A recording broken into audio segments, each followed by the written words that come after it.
চিন্তা করার আছে। কিছুদিন আগে আমাদের দেখেন শিক্ষকদের গায়ে শিক্ষার্থীরা হাত তুললো এবং তারা পুরো আইন বা আমি যেটা বলবো সবকিছু নিজের হাতে তুলে নিল।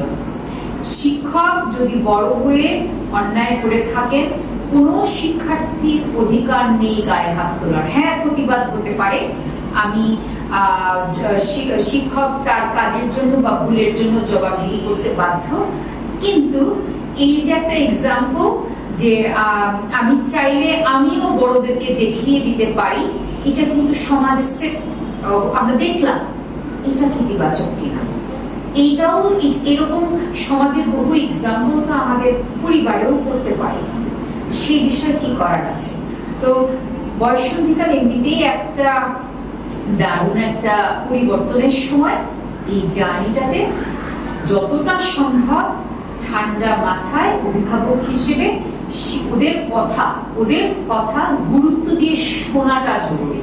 সাজেশন পরে আগে শোনাটা জরুরি, দেখি না ও কি বলে, let them come down first, তারপর আমরা একটা পজ দিয়ে আস্তে আস্তে কথাগুলো নিজেদের কথাগুলো বলি।